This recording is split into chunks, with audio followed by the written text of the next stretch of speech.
திருதராட்டிலுக்கு தேர் ஓட்டக்கூடிய மகன். தேர் ஓட்டக்கூடிய. ஆமா. ஆனா அங்கு தேசத்தாட்டம் சொன்னலையா, இந்த அங்கு தேசம் எனக்கு எப்படி கிடைத்தது? அங்கு தேசம் சொல்றாரு. அங்கு தேசம் நான் ஒரு தேர் ஓட்டி வீட்டில் வாழ்ந்து வந்தேன்னு சொன்னேன். ஆனா தேர் ஓட்டில் வீட்டில் வளர்ந்த எனக்கு எப்படி இந்த அங்கு தேச மணிமூடி சுட்டி வச்சாங்க?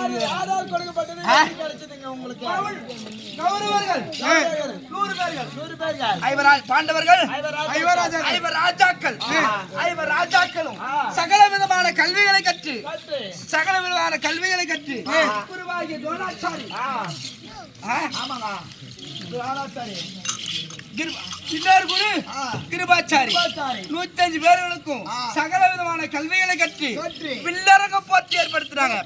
அந்த வில்லரங்க போட்டி யார் சிறந்த வில்லாளி அப்படின்னு தெரிவித்தார். யாரு? அர்ஜுனன் எழுந்து பாலப்பிரயோகம் செய்தவுடனே இந்த சபையில் உள்ள அனைவரும் அர்ஜுனனே சிறந்த வில்லாளி,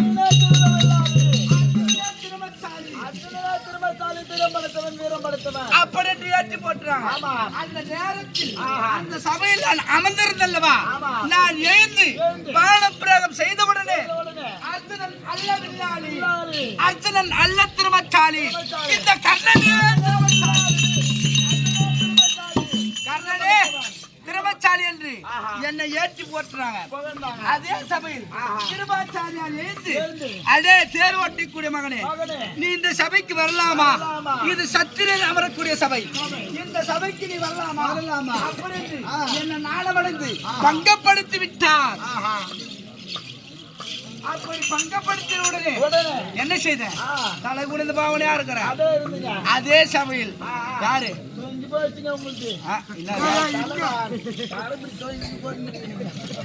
அதே சபையில் கௌதம மகாமுனிவர் எழுந்து, ராஜாக்களே, குரு பெரியவர்களே, சபை என்பது, தடாகம் என்பது, கல்வி என்பது ஜாதி மத வேதம் சபையில கிடையாது அப்படின்னு தெரிவித்தாங்க.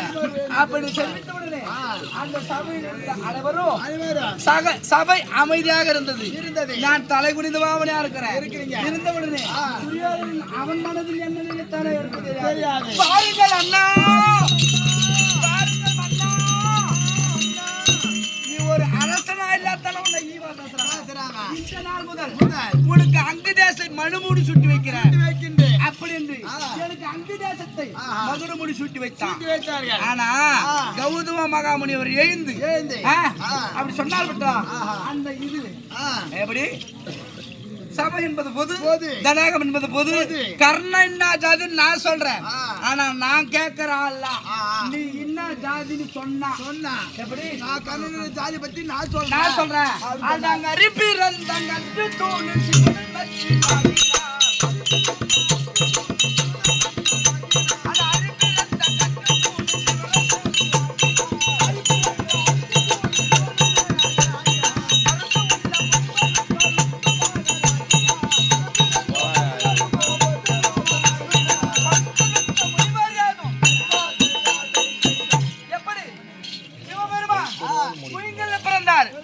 அவர் என்ன ஜாதின்னு சொல்வது?